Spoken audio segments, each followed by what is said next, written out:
जय हिंद, नमस्कार। आज हम पढ़ेंगे भूगोल यानी ज्योग्राफी में, मतलब कि खगोल विज्ञान से क्या पढ़ेंगे। तो प्रीवियस ईयर क्वेश्चंस को देखेंगे। सेट प्रीवियस ईयर क्वेश्चन के सेट 4 को, सेट 4 में भी हम 50 जो विगत वर्षों में पूछे गए कम्पिटिटिव एग्जाम्स में क्वेश्चंस हैं उसको देखते हैं। तो चलिए शुरू करते हैं। सबसे पहले प्रश्न से, यानी कि 150 क्वेश्चन तक हो गया है सेट 3 तक। सेट 4 में हम 151 क्वेश्चन से 191वां क्वेश्चन से चालू करेंगे। तो 151 क्वेश्चन नंबर है, 151 नंबर क्वेश्चन है कि अपने परिक्रमा पथ में पृथ्वी लगभग किस माध्य वेग से सूर्य का चक्कर लगाती है। तो सूर्य का जो चक्कर लगाती है पृथ्वी, वो औसतन 30 किलोमीटर प्रति सेकंड की रफ्तार से सूर्य पृथ्वी का क्या करती है, चक्कर लगाती है। ठीक है, मतलब पृथ्वी सूर्य का चक्कर लगाती है, उल्टा बोला गया। पृथ्वी किस माध्य वेग से चक्कर लगाती है, तो 30 किलोमीटर प्रति सेकंड की के माध्य वेग से सूर्य का क्या करती है, चक्कर लगाती है। ठीक है, तो ऑप्शन नंबर बी इस प्रश्न का क्या हो जाएगा, सही उत्तर हो जाएगा। अगला सवाल 152 नंबर, सूर्य और पृथ्वी के बीच औसत दूरी लगभग कितनी है। तो सूर्य और पृथ्वी के बीच की अगर औसत दूरी की बात करें तो सूर्य और पृथ्वी के बीच की दूरी लगभग 15 करोड़ किलोमीटर है। तो 15 करोड़ किलोमीटर को अगर हम ऐसे लिखे, अगर क्या कहते हैं क्वेश्चन में, तो 150 गुने 10 के पावर 6 किलोमीटर इसका क्या हो जाएगा, आंसर हो जाएगा। ठीक है, तो ऑप्शन नंबर डी इस प्रश्न का क्या हो जाएगा, सही उत्तर हो जाएगा। ठीक है, अगला सवाल है 153 नंबर, सूर्य से दूरी के क्रम में निम्नलिखित में से कौन से दो ग्रह मंगल और यूरेनस के बीच है। सूर्य की दूरी के क्रम में, तो सूर्य से दूरी के क्रम में अगर हम ग्रहों की उपस्थिति को देखें, जो दो ग्रह मंगल और यूरेनस के बीच है, तो उसमें आ जाता है बृहस्पति और शनि। क्योंकि सूर्य के दूरी के क्रम के अनुसार अगर हम स्थिति देखें ग्रहों की, तो सबसे पहले आ जाता है बुध, शुक्र, पृथ्वी, मंगल, उसके बाद बृहस्पति, शनि, अरुण, वरुण। तो मंगल और यूरेनस यानी कि अरुण के बीच बृहस्पति और शनि ग्रह आ जाते हैं। तो ऑप्शन नंबर बी इस प्रश्न का सही उत्तर हो जाएगा। अगला सवाल देखते हैं 154वां नंबर। 154 नंबर क्वेश्चन है कि क्षुद्र ग्रह तथा धूमकेतु के बीच क्या अंतर है। क्षुद्र ग्रह लघु चट्टानी ग्रहिकाएं प्लेटनॉइड्स है, जबकि धूमकेतु हिमस्थित गैसों से निर्मित होते हैं जिन्हें चट्टानी और धातु पदार्थ आपस में बांधे रखते हैं। ठीक है, ये बात तो बिल्कुल सही बात है। तो एक ठीक। अगला ऑप्शन है कि क्षुद्र ग्रह अधिकांशतः बृहस्पति और मंगल के परिक्रमा पथों के बीच पाए जाते हैं। ठीक है, और क्षुद्र ग्रह बृहस्पति और मंगल के परिक्रमा पथों के बीच पाए जाते हैं, जबकि धूमकेतु अधिकांशतः शुक्र और बुध के बीच पाए जाते हैं।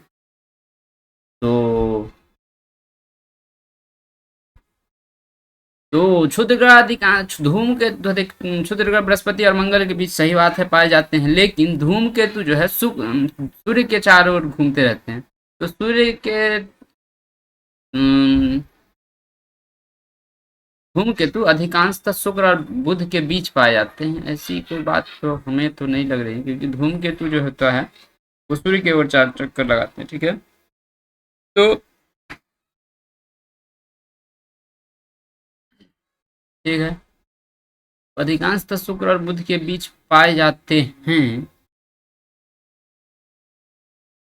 होंगे। ठीक है, तो इस प्रश्न का सवाल जो है तो इस जो प्रश्न का जो जवाब है वो डाउट लग रहा है। पहला तो सही है, दूसरा नहीं पता है। तो दूसरा का भी सही है, तो इसी सही होगा। तो केवल ये सभी सही है, एक और दो दोनों सही है। ठीक है, अगला सवाल है 155 नंबर, सर्वाधिक उत्तरी दक्षिण अक्षांशीय लंबाई एवं सीमा वाला देश कौन सा है। सर्वाधिक उत्तरी दक्षिण अक्षांशीय लंबाई एवं सीमा वाला देश का सबसे ज्यादा उत्तर दक्षिण का जो अक्षांशीय जो लंबाई होती है वो ज्यादा है, तो ये है चिली का। चिली देश है। ऑप्शन नंबर बी में ऑप्शन है, आंसर है इसका चिली।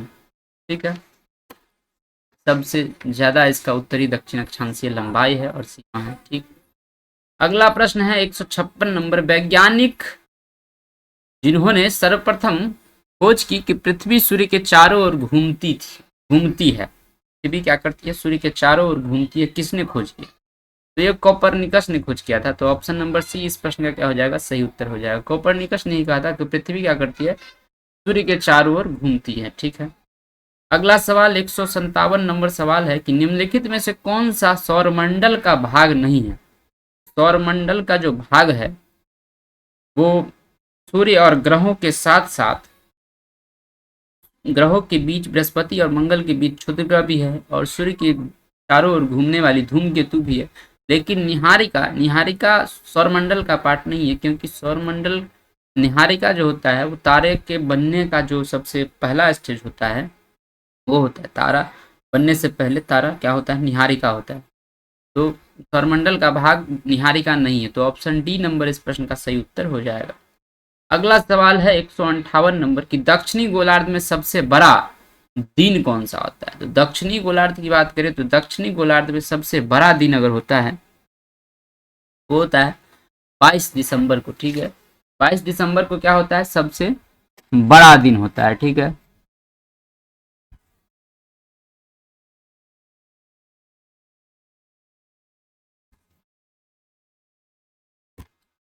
अगला सवाल की ओर चलते हैं। अगला सवाल है 159 नंबर कि सूर्य ग्रहण तब होता है जब क्या होता है भाई, सूर्य ग्रहण कब होता है। तो सूर्य ग्रहण तब होता है जब चंद्रमा बीच में हो, पृथ्वी बीच में हो या सूर्य बीच में हो।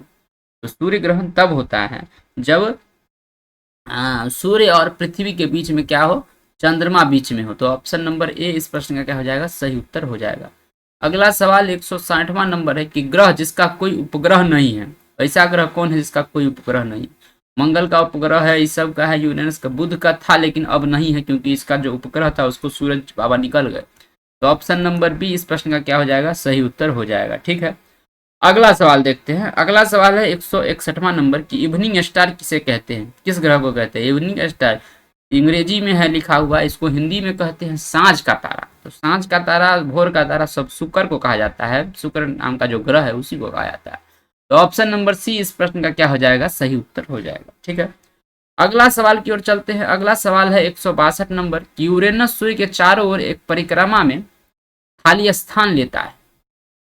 यूरेनस तो हम हिंदी में अरुण कहते हैं, वो ग्रह सूर्य के चारों ओर घूमने में, परिक्रमा करने में कितना समय लेता है। तो सूर्य के चारों ओर घूमने में यूरेनस जो है सो 84 साल लेता है, 84 ईयर्स। ऑप्शन नंबर ए इस प्रश्न का क्या हो जाएगा, सही उत्तर हो जाएगा। अगर बात करें यूरेनस की अपने अक्ष पर कितना देर में घूम जाता है पूरा तरह से, तो वो 18 घंटा में घूम।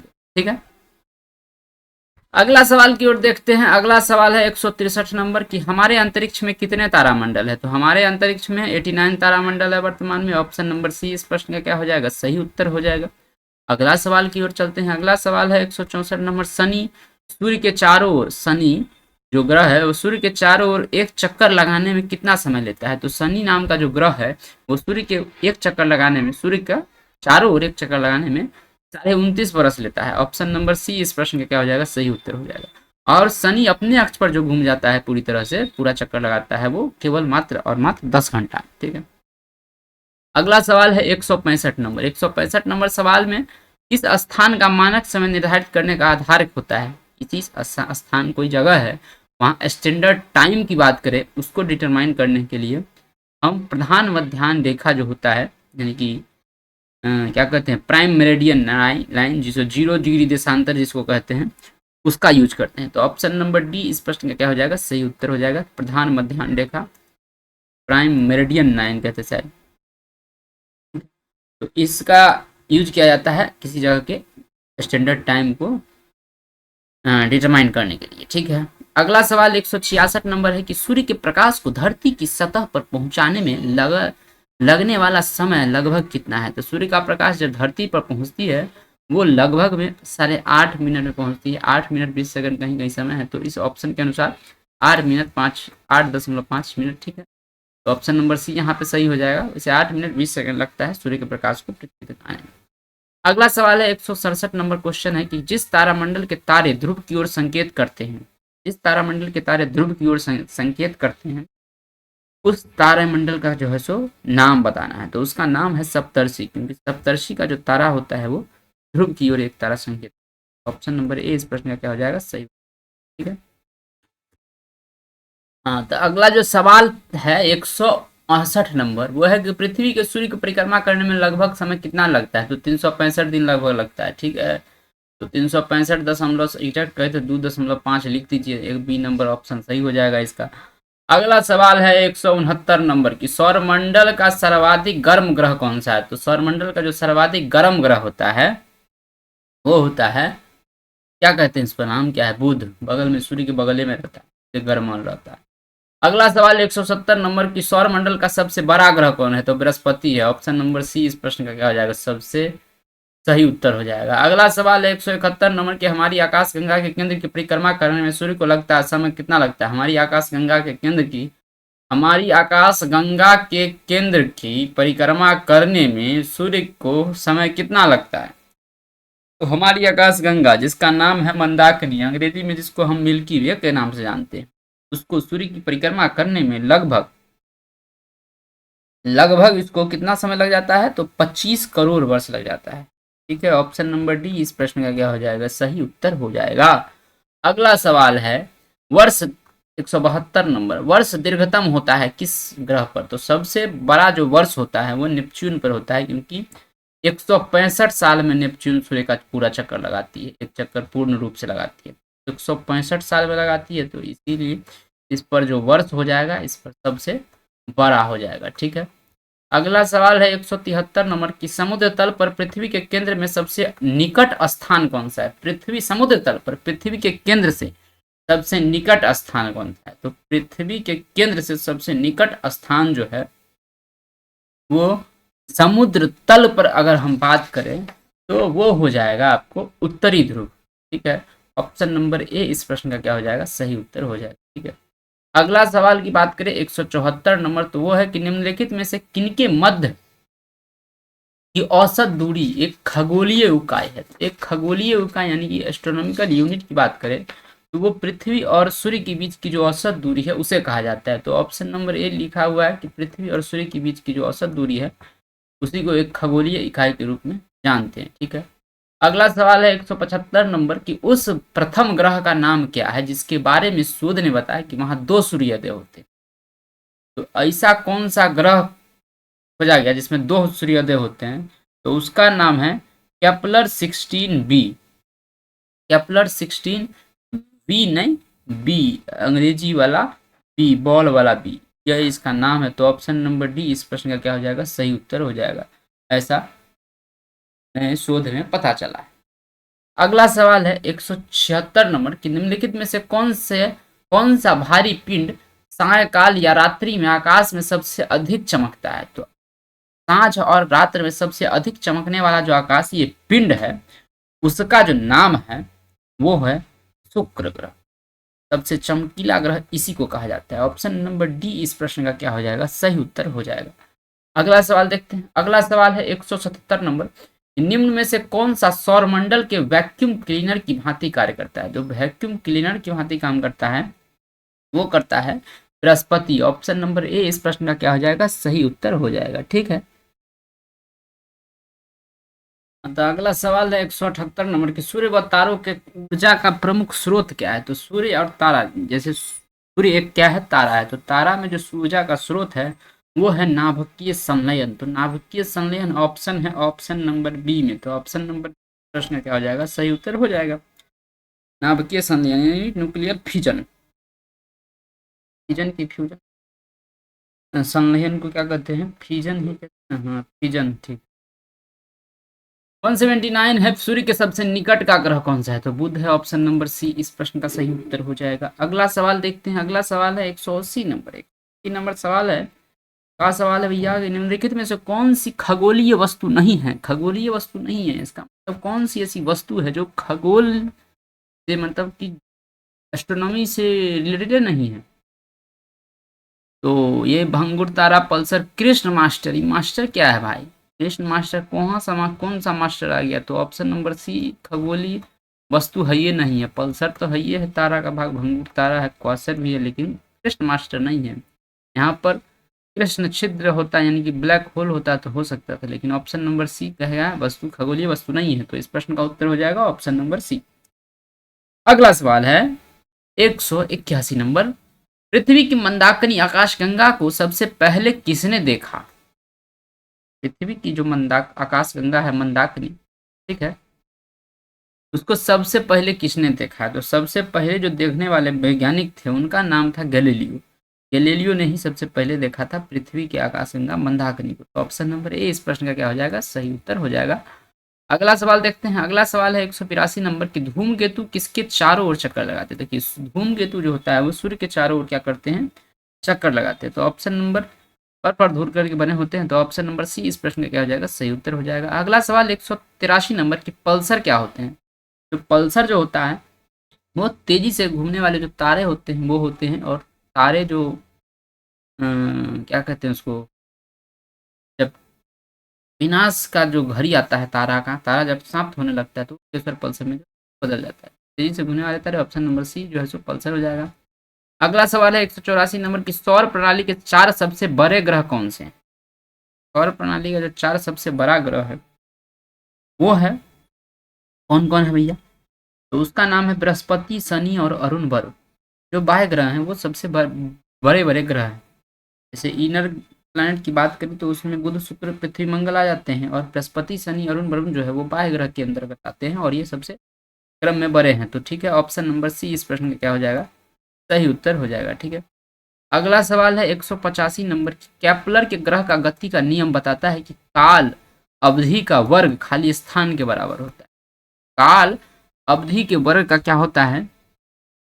ये इसके किसके कहते हैं? कैप्लर का ग्रह के गति का जो नियम है उसके अनुसार, ठीक है, तो उसके अनुसार इस प्रश्न का जो सही उत्तर हो जाएगा अर्ध दीर्घ अक्ष के घन अर्ध दीर्घ अक्ष के घन के बराबर होता है।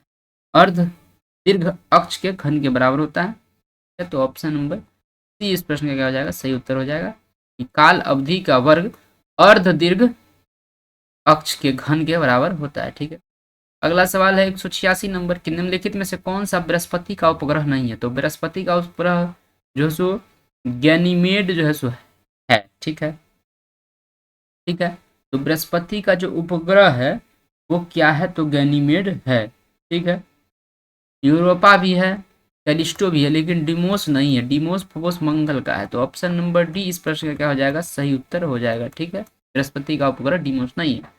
अगला सवाल है 187 नंबर की, बृहस्पति का द्रव्यमान लगभग में कितना है? तो लगभग में जो बृहस्पति का जो द्रव्यमान है वो सूर्य के द्रव्यमान का 1000वां भाग है। तो ऑप्शन नंबर बी इस प्रश्न का क्या हो जाएगा? सही उत्तर हो जाएगा, सूर्य के द्रव्यमान का 1000वां भाग। अगला जो सवाल है वो है 188 नंबर। 188 नंबर सवाल है कि सूर्य या चंद्र ग्रहण में पृथ्वी पर छाया कितने भाग में विभाजित हो जाता है? सूर्य ग्रहण लगता है या चंद्र ग्रहण लगता है? पृथ्वी पर जो छाया होती है वो विभाजित हो जाती है, कितने भागों में विभाजित होती है? तो ये मुख्य रूप से 2 भाग में विभाजित होती है। और इसे हम क्या कहते हैं? 2 नाम से जानते हैं, एक कहते हैं अम्बरा और दूसरा कहते हैं पेनम्बरा। तो अम्बरा की बात करें तो उसमें जो केंद्रीय भाग होता है वो डार्क पार्ट ऑफ शेडो होता है। और जो पेनम्बरा होता है उसमें वो बाहरी भाग होता है और उसमें लेस पार्ट ऑफ क्या होता है? उसमें डार्क पार्ट जो है सो क्या होता है? कम होता है। ठीक है, अम्बरा सेंट्रल पार्ट होता है जब चंद्रग्रहण लगता है तब छाया पर चंद्रग्रहण या सूर्य ग्रहण में। अम्बरा किसे कहते हैं? सेंट्रल पार्ट जो डार्क पार्ट ऑफ शेडो है उसे। और पेनम्बरा कहते हैं बाहरी भाग को जिसमें क्या होता है कि लेस डार्क पार्ट होता है वो। ठीक है, वहां पे डार्क पार्ट ज्यादा नहीं होता। अगला सवाल है 189वां नंबर, कौन सा ग्रह चंद्रमा के समान दिखता है? तो चंद्रमा के समान दिखने वाला अगर कोई ग्रह है तो उसे हम कहते हैं शुक्र, क्योंकि ऑप्शन नंबर ए इस प्रश्न का क्या हो जाएगा? सही उत्तर हो जाएगा। ठीक है, अगला सवाल 190 नंबर क्वेश्चन है कि अरुण ग्रह की खोज किसने की थी? अरुण, जिसे हम अंग्रेजी में यूरेनस कहते हैं, उस ग्रह की खोज जो है सो विलियम हर्सेल ने किया था। ऑप्शन नंबर सी इस प्रश्न का क्या हो जाएगा? सही उत्तर हो जाएगा। बात करें ईस्वी की, 1781 ईस्वी में शायद इसकी खोज की गई थी विलियम हर्सेल के द्वारा। ठीक है, अब हम चलते हैं अगले सवाल की। अगला जो सवाल है वो 191वां नंबर है, 191 नंबर, सूर्य के बाद पृथ्वी से सबसे नजदीकी तारा कौन सा है? तो सूर्य के बाद जो सबसे नजदीकी तारा है पृथ्वी का वो है प्रोक्सिमा सेंचुरी। ये लगभग में 4.25 प्रकाश वर्ष 4.25 प्रकाश वर्ष की दूरी पर है। ऑप्शन नंबर सी इस प्रश्न का क्या हो जाएगा सही उत्तर। सूर्य के बाद पृथ्वी का सबसे नजदीकी तारा है प्रोक्सिमा सेंचुरी। अगला सवाल है 192 नंबर कि सूर्य का पृष्ठीय तापमान कितना होता है? तो सूर्य का जो पृष्ठीय तापमान है वो लगभग 6000 डिग्री सेल्सियस है। ऑप्शन नंबर ए इस प्रश्न का सही उत्तर हो जाएगा। अगला सवाल है 193वां नंबर कि निम्नलिखित में से कौन सी प्रक्रिया द्वारा पृथ्वी की आयु का निर्णय किया जाता है? तो पृथ्वी की आयु अगर बताना है तो उसके लिए यूरेनियम डेटिंग विधि से भी प्राप्त किया जा सकता है। तो वो एक क्या है, रेडियोमेट्रिक गणना के अंतर्गत आता है। तो ऑप्शन नंबर बी इस प्रश्न का क्या हो जाएगा सही उत्तर हो जाएगा। ठीक है। अगला सवाल है 194वां नंबर कि निम्नलिखित में से लाल ग्रह किसे कहते हैं? तो मंगल को लाल ग्रह कहते हैं क्योंकि यहाँ पे आयरन ऑक्साइड की मात्रा अत्यधिक है। ठीक है। तो ऑप्शन नंबर सी इस प्रश्न का क्या हो जाएगा सही उत्तर। और अगला सवाल है जो कि 195वां नंबर है वो है कि निम्नलिखित में से कौन से क्षेत्र में मिडनाइट सूर्य दिखाई देता है? तो मिडनाइट सूर्य दिखाई देता है अंटार्कटिक और अंटार्कटिक का जो क्षेत्र है तो पृथ्वी के उत्तरी ध्रुव और दक्षिणी ध्रुव का जो इलाका है वहां पे मिडनाइट सूर्य देखा जा सकता है। तो ऑप्शन नंबर सी इस प्रश्न का क्या हो जाएगा सही उत्तर हो जाएगा। आर्कटिक और अंटार्कटिक क्षेत्रों में मिडनाइट सूर्य को देखा जा सकता है। अब अगला सवाल है 196वां नंबर कि कौन से मैसेंजर उपग्रह को नासा द्वारा अध्ययन के लिए लॉन्च किया गया था? कौन सा ऐसा उपग्रह है? ठीक है। कौन से मैसेंजर उपग्रह को नासा द्वारा अध्ययन के लिए लॉन्च किया गया था? ठीक है। तो ये किया गया था मैसेंजर उपग्रह को नासा द्वारा इसके अध्ययन के लिए लॉन्च किया गया था। तो ये किया गया था बुध के अध्ययन के लिए, बुध ग्रह के अध्ययन के लिए एक सैटेलाइट यानी कि उपग्रह लॉन्च किया गया था। इसका नाम था मैसेंजर। नासा द्वारा मैसेंजर को लॉन्च किया गया था बुध के अध्ययन के लिए। ऑप्शन नंबर ए सही उत्तर हो जाएगा। अगला सवाल है 197वां नंबर निम्नलिखित में से कौन सी प्रक्रिया में सूर्य की ऊर्जा निहित है? तो सूर्य की ऊर्जा नाभिकीय संलयन में निहित है। तो ऑप्शन नंबर सी इस प्रश्न का क्या हो जाएगा सही उत्तर हो जाएगा। ठीक है। और अगला सवाल देखते हैं। अगला सवाल है 198वां नंबर कि सूर्य की बाह्यतम परत को क्या कहते हैं? तो सूर्य का जो बाह्यतम परत है सबसे बाहरी परत है उसे हम कोरोना या क्रीट के नाम से जानते हैं। ऑप्शन नंबर सी इस प्रश्न का क्या हो जाएगा सही उत्तर हो जाएगा। ठीक है। और अगला सवाल है 199वां नंबर कि पृथ्वी से चांद का पार्श्व भाग दिखाई देता है क्यों दिखाई देता है? क्योंकि उसका जो घूर्णन होता है वो परिक्रमा की अवधि एक ही होती है, इसलिए पृथ्वी से चांद का पार्श्व भाग दिखाई देता है। ठीक है। तो ऑप्शन हो जाएगा वो अपने अक्ष पर घूर्णन नहीं करता है, उसके घूर्णन की अवधि एक ही है, उसके घूर्णन और परिक्रमण की अवधि एक ही है। ये बात सही सटीक होता है। तो ऑप्शन नंबर सी इस प्रश्न का क्या हो जाएगा सही उत्तर हो जाएगा। ठीक है। और अगला सवाल है 200वां नंबर कि जब चंद्रमा पूरी तरह से सूर्य को ढक लेता है, आच्छादित कर लेता है तो उसे क्या कहते हैं? जब चंद्रमा पूरी तरह से सूर्य को ढक लेता है तब उसे हम क्या कहते हैं? तब उसे हम सूर्य ग्रहण कहते हैं। जब चंद्रमा पूरी तरह से सूर्य को ढक लेता है इसका मतलब ये हुआ कि सूर्य और पृथ्वी के बीच चंद्रमा आ गई है तो उसे हम सूर्य ग्रहण कहते हैं, जो ऑप्शन में कहीं पर नहीं है। तो ऑप्शन नंबर डी इस प्रश्न का क्या हो जाएगा सही उत्तर हो जाएगा। लेकिन यदि पूरी तरह से ढक लेती है इसका मतलब हुआ कि सेंट्रल में क्या हो जाएगा, मतलब कि केंद्रीय भाग में क्या हो जाएगा, डार्क पार्ट जो है सो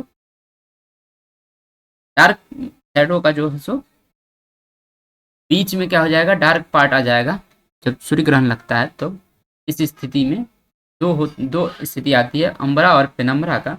तो अम्बरा होता है इसमें सेंट्रल में जो है सो डार्क पार्ट आ जाता है, सेंट्रल का जो डार्क पार्ट होता है उसको अम्बरा कहते हैं और बाहर जो लेस डार्क पार्ट होता है उसको पेनम्बरा कहते हैं।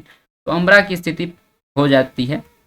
तो ऑप्शन नंबर बी इस प्रश्न का भी क्या हो जाएगा, ऑप्शन नंबर बी अगर इस ऑप्शन के हिसाब से देखें तो ऑप्शन नंबर बी अम्बरा की स्थिति उत्पन्न हो जाती है। ठीक है। जब पूरी तरह से सूर्य को चंद्रमा ढक लेती है तो सही उत्तर हो जाएगा। और अब ये थे कुछ प्रश्न जो 4 सेट में हमने बनाए प्रीवियस ईयर क्वेश्चन से जो विभिन्न परीक्षाओं में पूछे गए थे। अब आगे हम और देखेंगे नए नए क्वेश्चंस को। तब तक के लिए धन्यवाद। नमस्कार। जय हिंद।